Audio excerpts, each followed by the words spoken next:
Okay, so we're back Okay. again, and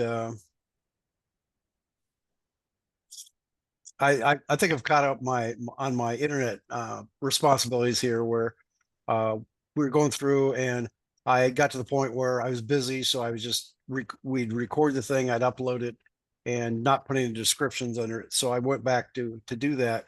It's something I ran into. Let's come over here and say share screen. Come over here. Come on, double click that. Apparently, okay. Yep. Sure. So anyway, yeah, on a normal time, I would this is one that I created. So at the top of it here, it says on this particular date, on Friday, May 16th, which was, I think this is last week's meeting, and it said, this is all stuff I've created by hand down here when I do my indexing and put it in there. But it turns out that when I first do one, it would it if I didn't have a description, I would post it and I'd put a link out to the YouTube channel. It would show up here, and you can click on that, and everybody's happy. And so if we come back here, this is what it was doing. So when I was posting the ones with no description, I'd say on the date, I would say this is the info from the meeting, and then it just simply had, I put a couple lines in here saying, you tell it what the YouTube video is, and that's what creates this link down there. Now, it turns out if I go back and edit this and add more links somewhere, the link to YouTube disappears, and I cannot get it back. I can't figure out any way to do that. I try, reposting this thing. I've tried deleting it and reposting it. I've tried deleting it and putting it in a different spot in here. And no matter what I do, it will not come back. But I found out if I go delete all the links that I just put in, I got that whole section of links in the description. If I delete all that stuff, then this video comes back, and I cannot figure that out. And that's just the way Slack does it. And so what I ended up doing was, up here, I just simply put in a thing that said, let's see, man. Oh, that doesn't look right. Oh, that's a different message. Okay. The actual message starts here. It says info from today's meeting. And I said, for the description, go to here. So what this does, I put in a single link that points to the big, what was I calling it? The combined index. So if you click on that, it takes you out to here's the big HTML index that I've created. And if you take this right here, this is the identifier. So if you just put a pound sign and this on the end of the index, it takes you right into the video here. So that turned out to be handy. So I can just point to this. And so here's here's the video we just posted, and then here's all the description. So that was a way around it. I was going to say a quick way around it. I just simply, I cannot make it work the way they want it to. So let's see, go back to here. Yeah. So basically, this would normally have, like 20 or 30 lines of text in here, but I could not make that work. Actually, this one. So I just said point to the index itself, and maybe in the future that might be just the better way to do it. It's just that you can't search Slack now for stuff because the description will not be there. But if you're trying to search anyway, just pull up the index, and because once you pull up that index file, this is the whole thing that goes back like 3 years of all the stuff we've done. So if you just search from here in the first place, and then go, whatever you want to do. So I guess the main thing, this right here, the index part of it, is what you'd be searching for. And then when you find it, then it points to the YouTube video, so you can go watch it directly that way. So that's something I ran into, and I spent hours trying to figure this out. And finally I said, okay, because I knew I'd put in the link out to the index, and see at the end out here. Let's see, gotta make the bigger.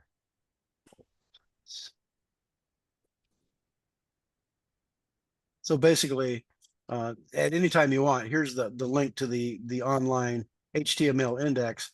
And just by putting a pound sign and then that date indicator, then you can get right into any of the, it takes you directly into the index at that location. So that's just handy when you're doing documentation, you can say to do that. So let's back up to a previous one here. There's like 6 of these in a row. So here's another one that I did the same way. So here's today's video meeting. If I click on this, it opens that same index, but points to a different header here. And then the one down below should be the one we were just looking at. So there's the other one. So anyway, that's the problem I ran into. That's how I fixed it. And finally decided I don't care at this point. I got at the point where it does that. And so today I'll go back. Right back then, there's a couple after this that so I think it was this one. There's like 2 or 3 that I've already done that have the full index again, and I'll have to give that some thought to figure out how to fix that. And something else I've been saying I want to do is take all this crap down here, and probably these extra links here that points to Bob's documentation or to Al's documentation, and put that in a separate file somewhere. And then down at the bottom it just says, here, go to this link to see what else to see all the extra stuff. And that way because otherwise this has been duplicated again and again and again in here, and it doesn't need to be.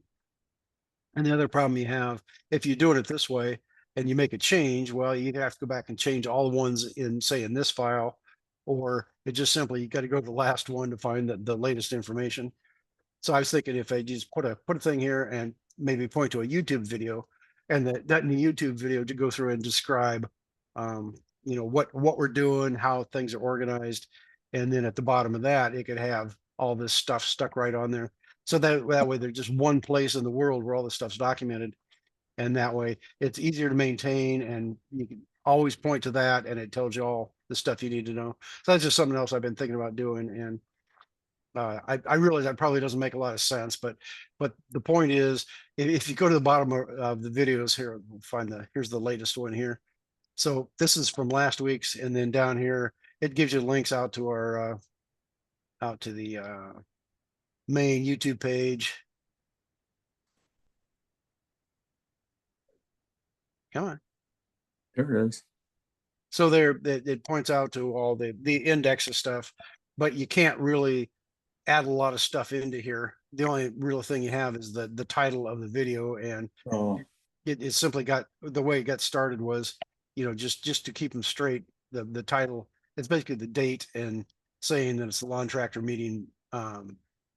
So that's what that is. So if we go back to here, other stuff down there, and see, if I'd make a video, I could explain all this and somebody can just go through and watch it and say, oh, that's how that stuff works. So let's see, where was I? Why?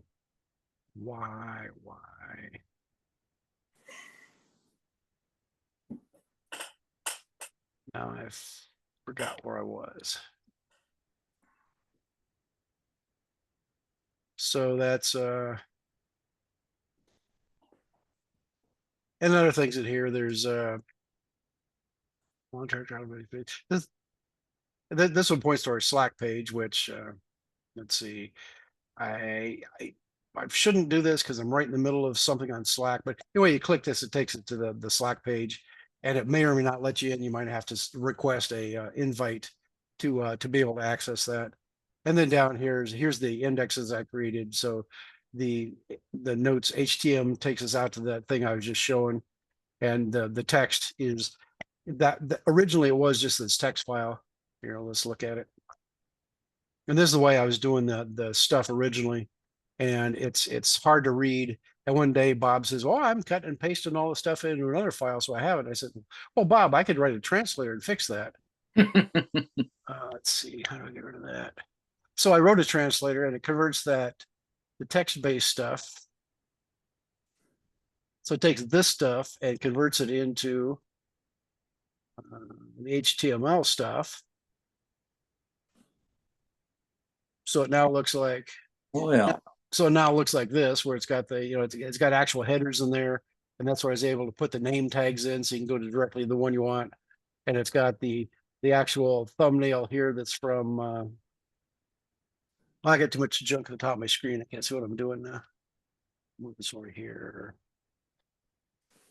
So this is getting way off track here, but let's go back and say, so anyways, it's the text-based one and the HTML-based one. And it's good that I'm saving the text-based one out there, because when I moved and lost my hard drive, I didn't have anything. So I copied the text-based one and continued on from there.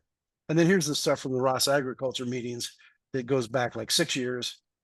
And I've indexed, it says I've done out of the 250, I think I've got about 200 of these indexed. And then there's there's a README file that explains the whole thing. This is my first attempt at doing any of this. So if you look at the README file, it says, oh, you could go search this index and, search it for a topic or a name or a manufacturer or whatever. And you can go through there. And if you go out to this directory, again, it's one of these text-based things, and see why I was going to pull this up. And so it says, here's the very first meeting they did, which was like 2 meetings before I joined. I was trying to think. Oh, and then in here, so if you want to watch this video, because all these videos, the index page for ROS agriculture, all the videos got deleted from that. So the only reference to this stuff anymore is my page. So if you come here and you say, oh, gee, I want to know about this, you want to know about Robot Ignite Academy. So note the time at 54:40. And you come here and copy this. Oh, and then just zoom. Just and Copy that. And let's see, let's open yet another page, since I got about 1 million pages here. And put that there and paste that in there. And this pulls up. And they do apparently still there. So this is from 2017. So see, these go back quite a ways. And then, Okay. as I said, if you want 54:40, just dragging.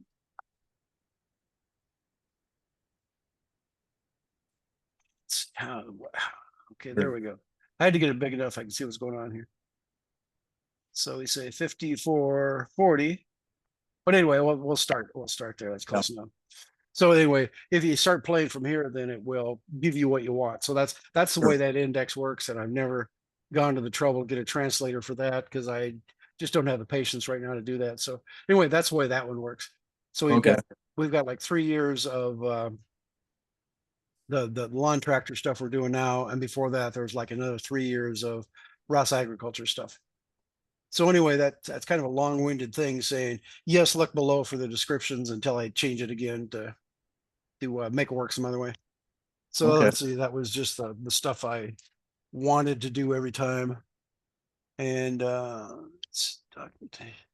so what so the other thing is, on Slack, they've been doing things over the years to trim it down to entice you to paying money, a monthly fee to have everybody access this stuff. And the first thing they said was, you can only have 10,000 messages. And when I got to 10,000, sure enough, all the old messages would just disappear. They start falling off the end.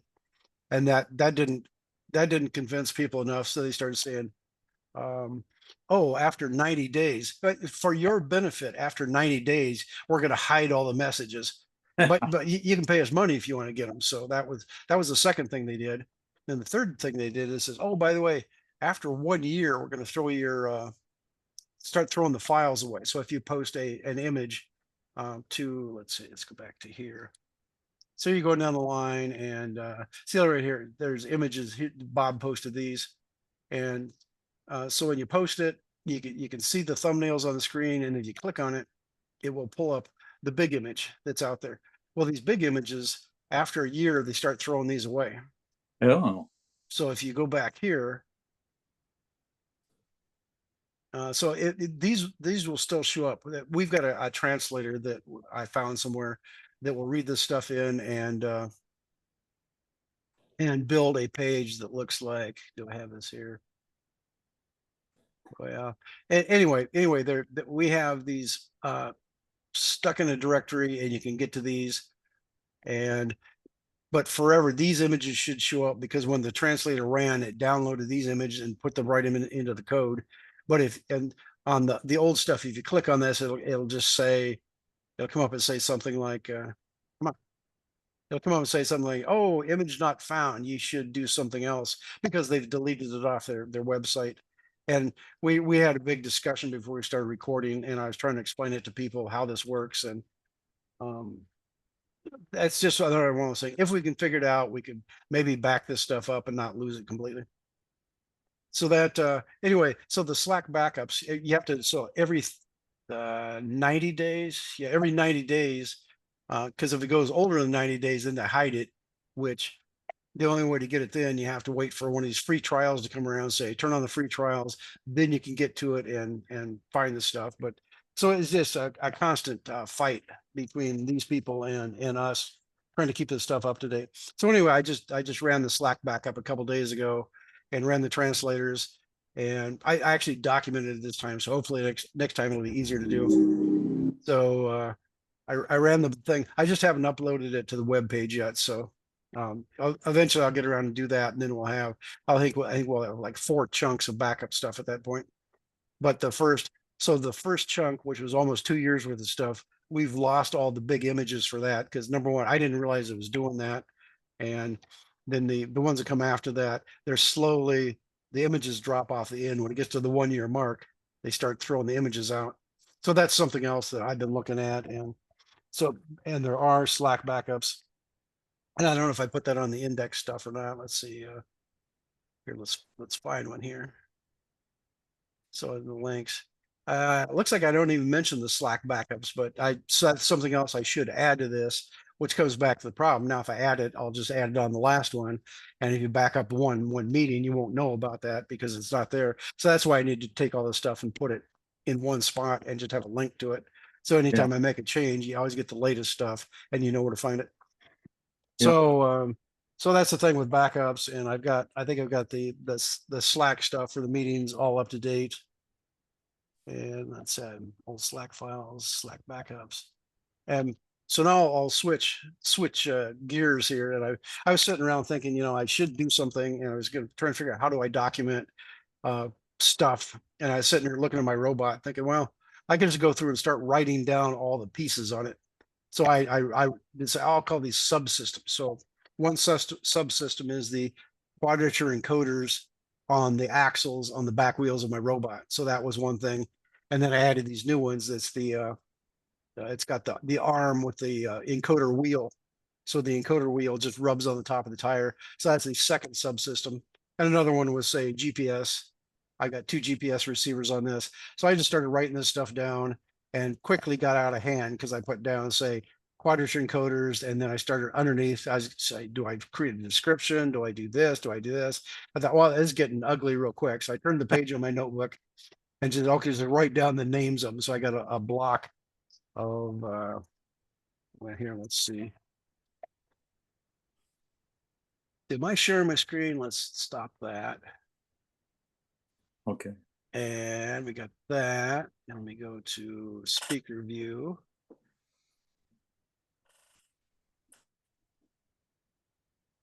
Come on, speaker view.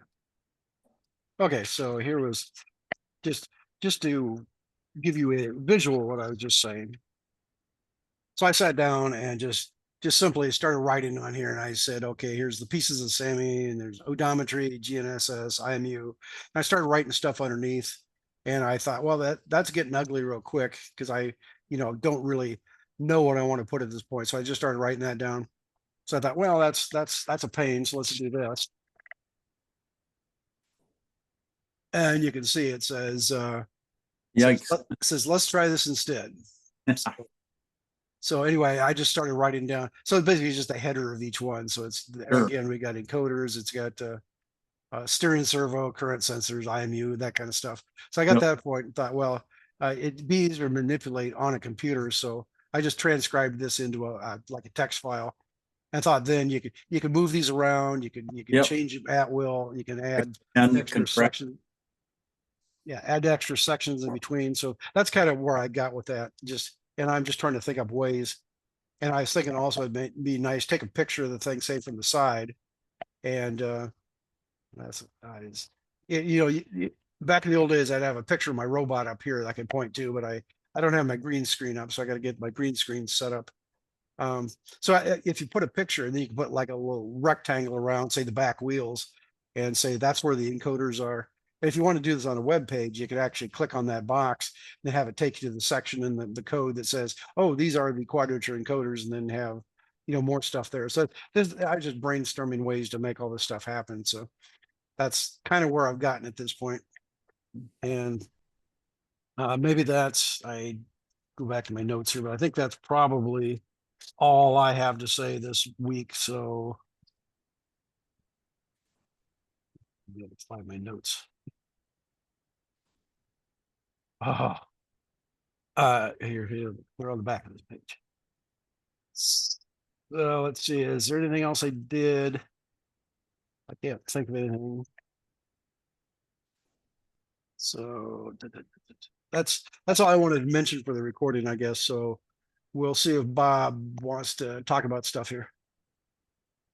Well, I started looking at, I want to remote control the robot and eventually control the Raspberry Pi 5.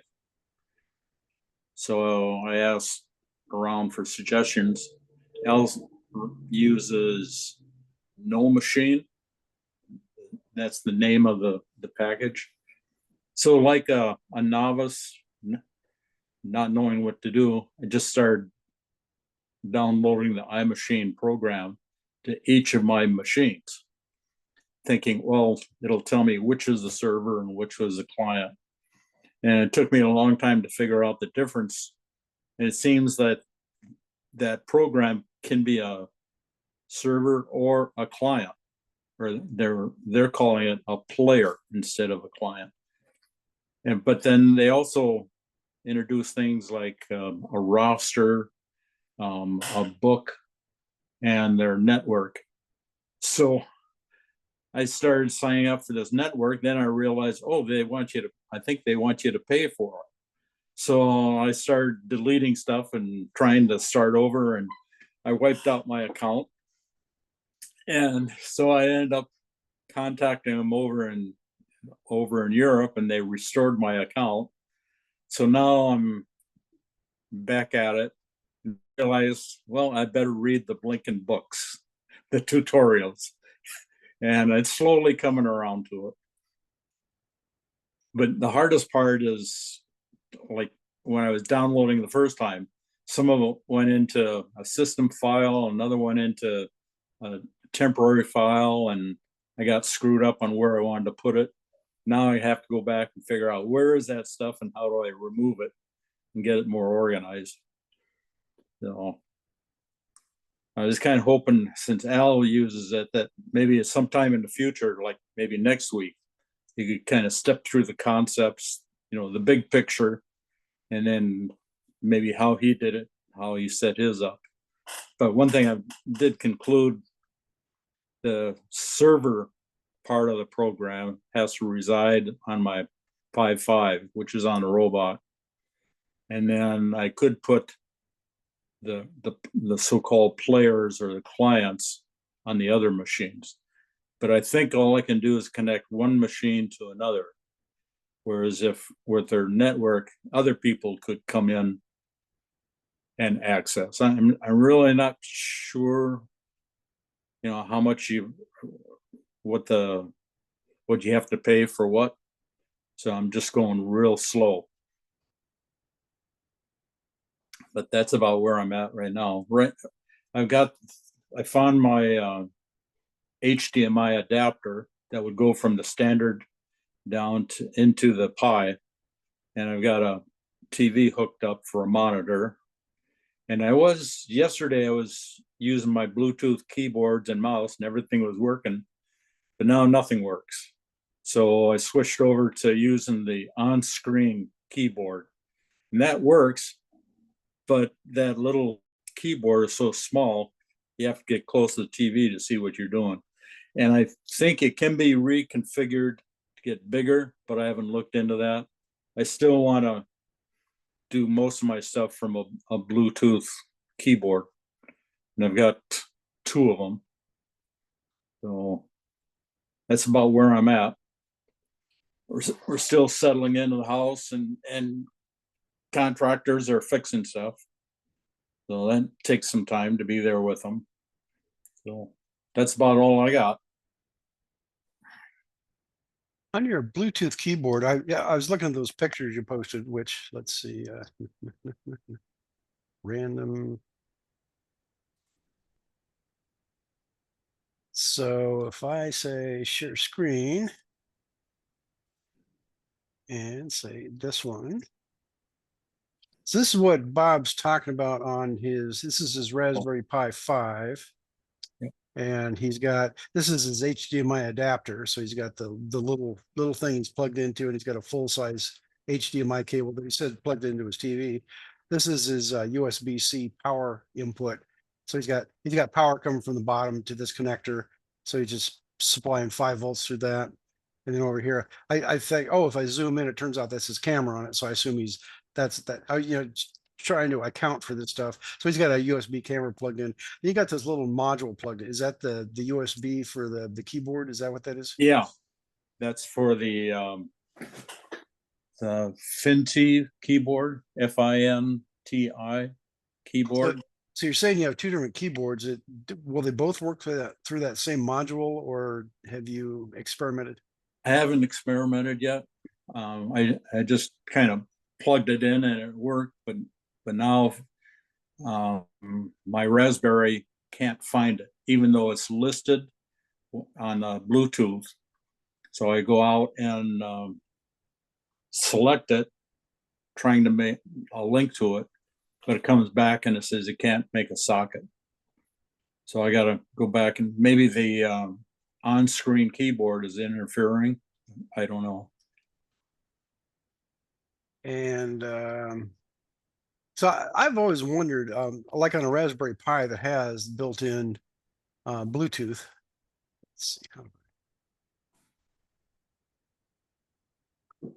on the Raspberry Pis over here somewhere, they've got a little antenna underneath there, and it not only does the board have Wi-Fi, but it's also got Bluetooth built in.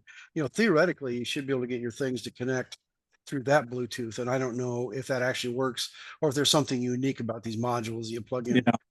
So that's something I was just curious about all that. Since you're playing with that right now, I thought I'd ask if you've got that all figured out or not. So, and that's one less thing you'd have to plug in out here. Yeah. And the other problem is if you use Bluetooth on the Raspberry Pi, some of the boards, in order to do that, that would take over the UART on the board. Back when they'd give you one UART, and then if you put in you use the Bluetooth, then you couldn't use the UART or something. So that's just more things to consider on that. Okay. Let's see, how do we get and then your other things. Here's apparently is your keyboard. Yeah. And I could probably rotate this, but I don't know how. So that I should have done that. Maybe I can go back in and edit and rotate it. that's really not that big a deal. If somebody really wants to, they can click on that and view it. But anyway, that and then his other picture. This is stuff he'd post. There's his television sitting on a chair, on a chair waiting to fall off on the floor and smash itself. So that Yep. you gotta be careful about that. So yeah, I've got some clamps out on the flatbed trailer. I'll bring them up and do a better job. Yeah. Or you could lay a board across your chair, or Yeah. What was I going to say on the back? I forgot what else. You could put a strap around it if you got Yeah. like some of those orange nylon straps like you use on a trailer or something. You can put one around it. You just won't be able to see what's under that strap when you do that. But Zoom in on the top right corner if you would, Jeff. Of his TV. Yeah. I just want to see what's running in the background on his. Yeah. That's what you want to say? Yeah. Yeah. Okay. Over far right, upper right is the on-screen keyboard. And if I click on that, then there's a miniature keyboard down at the bottom of the TV. Maybe I can. It might take a while to get things warmed up here. But I was having problem while this is working and coming up. I was having trouble listening to Al at the startup. And I think what happened was I had everything connected through Bluetooth. So the video was going, or the audio was going to the laptop and my iPad and the TV, and too much complication. And you may have covered it when I was offline, but you don't have a wired mouse and keyboard that you can plug in just to. No, get going. No, that was part of the house cleaning stuff. I may have to get one anyway. So, Well, if you putty into it, you won't need anything Right. connected to it. okay, I'll do that. I'm gonna go ahead and take the iPad and get over to the TV and then maybe reverse my camera. Okay. Now I suppose I'm not in the program. No. It just says Bob Hassett, so apparently your video isn't coming through. No. You're still on the Zoom call. You just turned off video. Oh, okay. On your Zoom, where you go down where it says there's an icon for video. I don't know which computers you're running on, what's going to look like, but usually there's a little thing next to it that says video settings. And you Yep. might have to just select your other camera at that point. Okay, I'll do this. I'll just turn it around. Okay. So up there in the corner, you see the keyboard. And if I click on that down here down in the bottom, the little one will show up. So I'm on cardboard, so it doesn't track very good.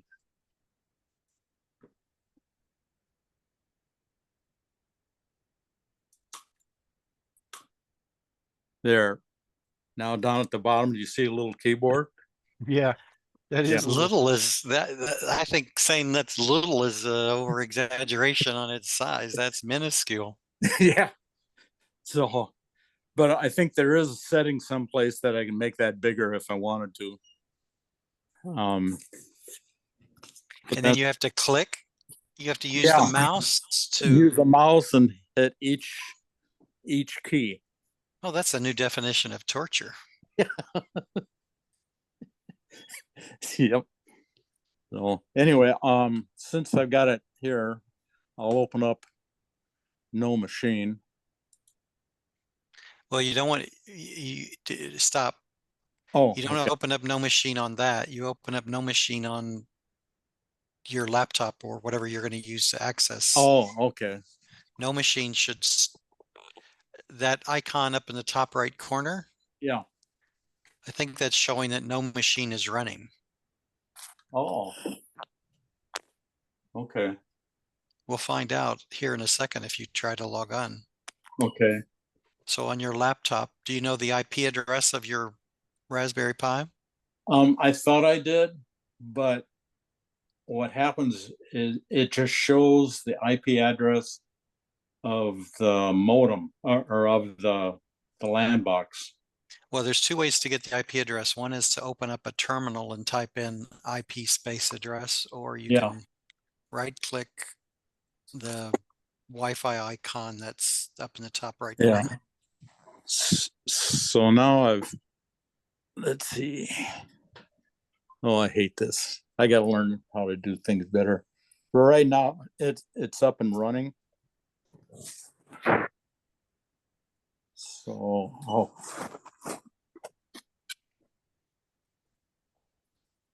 and darn cardboard.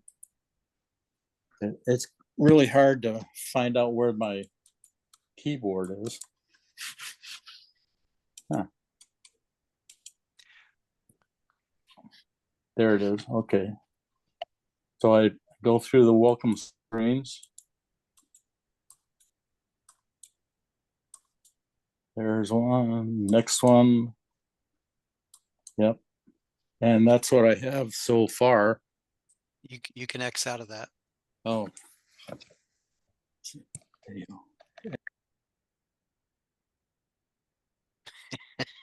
I think he X'd out of Zoom. Come on back, Bob. We're still here.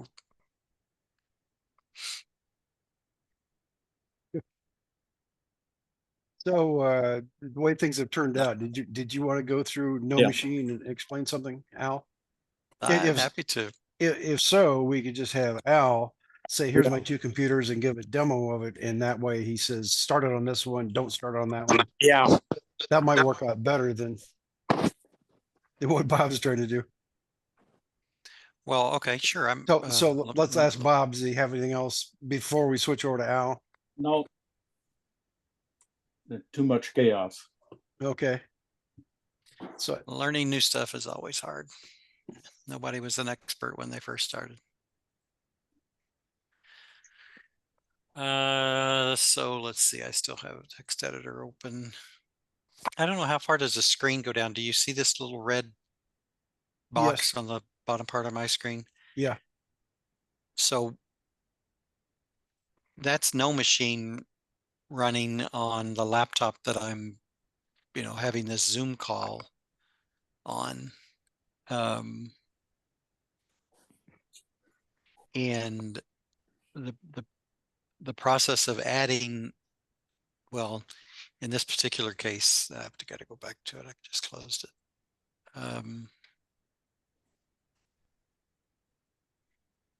In this particular case, I can connect to this. This happens to be another Windows machine just by simply pressing connect.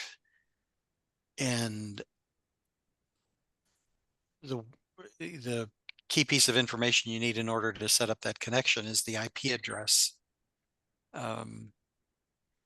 And connecting is as simple as, pressing connect. Yeah. And it'll ask you for your username and password.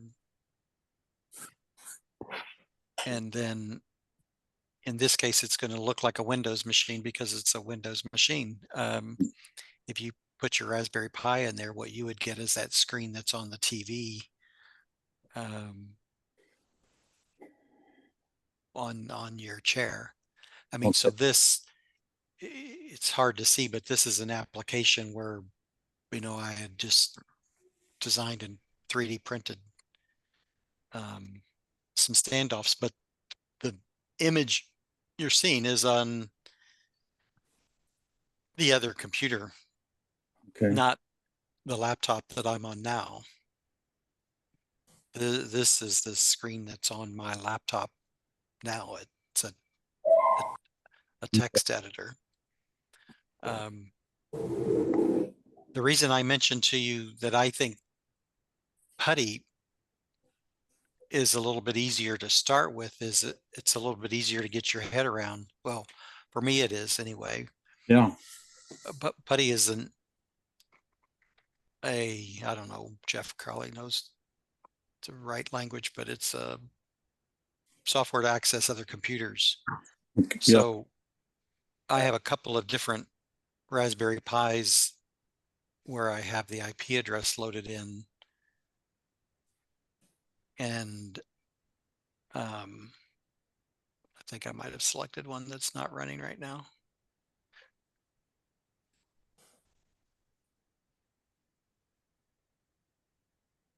So on your Raspberry Pis, did you have to make that a static IP address in order to work around the Wi-Fi? Well, if you have to use an IP address for a network that both machines are on. Okay. If you're not on the same network, however you accomplish that, you're not going to be able to talk to each other. Okay. That's what I think I'm doing right now. Yeah, if both machines are connected through your home router, Yeah. either hardwired or Wi-Fi, Right. you should be able to talk to each other. Okay. There is a way to do it remotely using something called a VPN, but that's a layer of complexity that is probably not worth worrying about at the moment. So if you can get Putty to work, the point of all of this is if you can get Putty to work,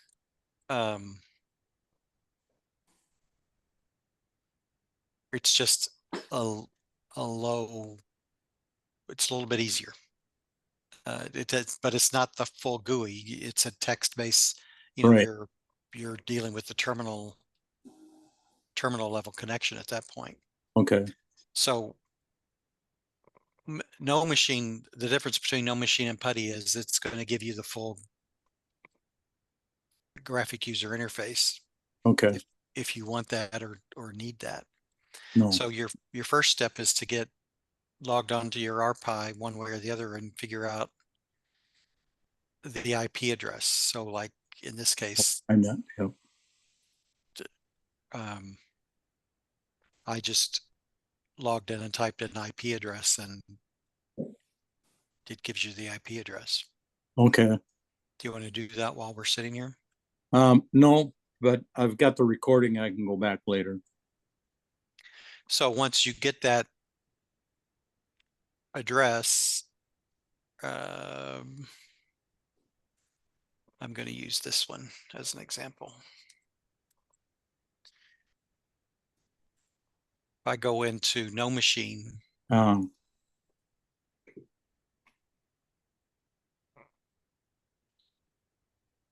type in that address. This 4000 port is the standard port. Okay. Um, Then add. I add that, and then I connect, and it's going to give me a couple of warnings, hopefully. Oh, do I have, I might not have a GUI loaded on this machine. Yeah, I don't think I have a GUI on this Raspberry Pi. Well, the GUI that I have, I don't think I have Ubuntu loaded on this. Okay. Yeah, machine. you got to have NoMachine on. Yeah. Yeah. Yeah, that's the issue. I don't have NoMachine on this particular Okay. Raspberry Pi. One more point here. I think you logged in with PuTTY to do this, but in order to get PuTTY to work in the first place, you have to know the IP address. So if you go to your RPi that's sitting on your desk and your TV and your keyboard, there if you can pull up a command line, then you can do that IP address because you have to know the IP address to get PuTTY to work in the first place. Okay. So either way, you got to find out, ask the Pi what is your IP address, and that's the easiest way is use your keyboard and your TV to see what that is. Then you can copy that down and put it in your other computer Right. in Okay. PuTTY or in NoMachine or both. Okay.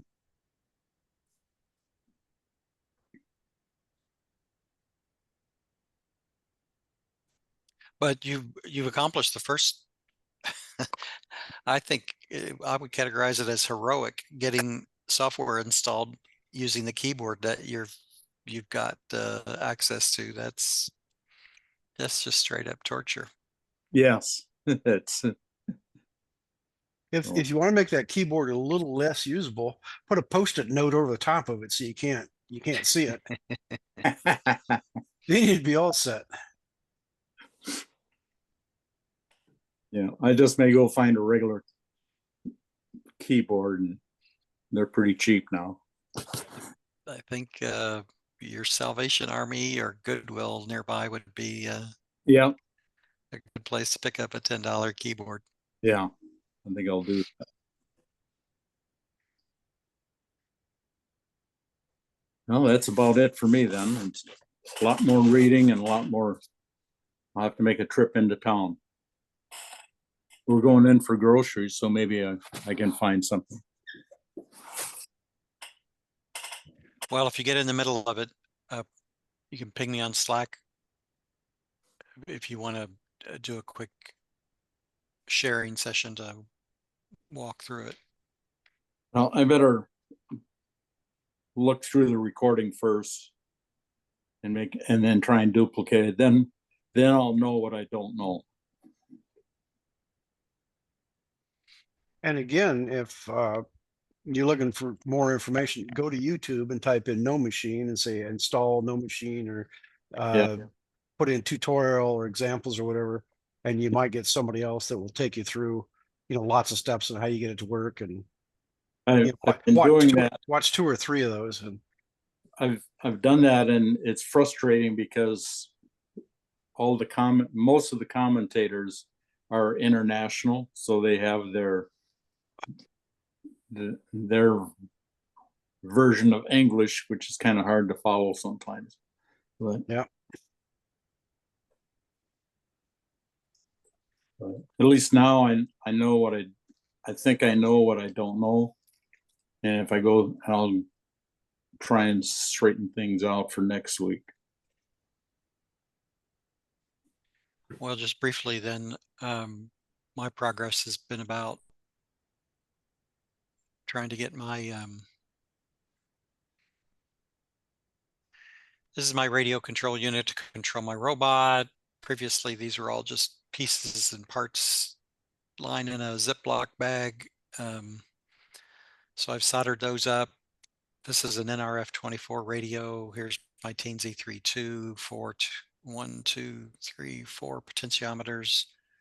One with a little goofy 3D printed knob. I need knobs on these others. Some LED lights that are programmable to use for status indicators. I've got the Teensy on, and it's able to program these lights, which is a good step. Had to do some higgery jiggery to reconfigure some wiring. There's 2 batteries underneath this that are fastened using rubber bands, so it's still a little higgery jiggery, but it's working. And my next step is to test getting this NRF radio to talk to the NRF radio that'll be on my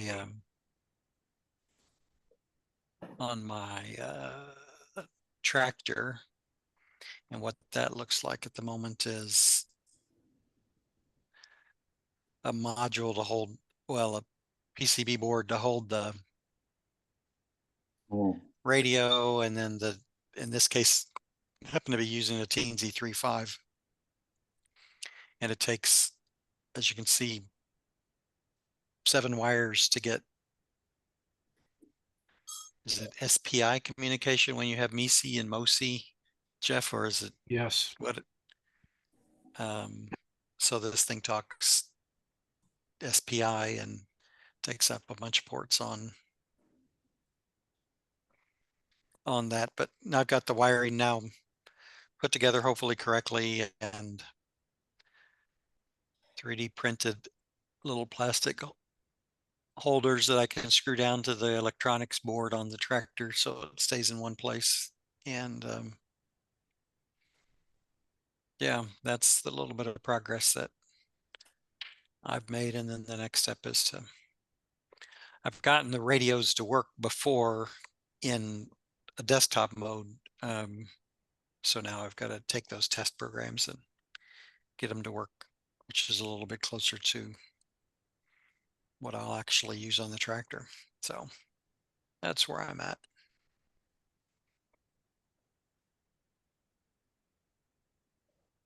I guess I don't have anything else. I'm all set. I'm good. My homework is read. And watch some YouTube videos. Yeah. Okay, so I guess we'll shut her down then. Okay, thanks, guys. And last week I wasn't paying attention. I actually ended the meeting instead of stop recording, but we didn't lose anything. So this time I'll try to stop the recording and then we can see if we have any other comments. So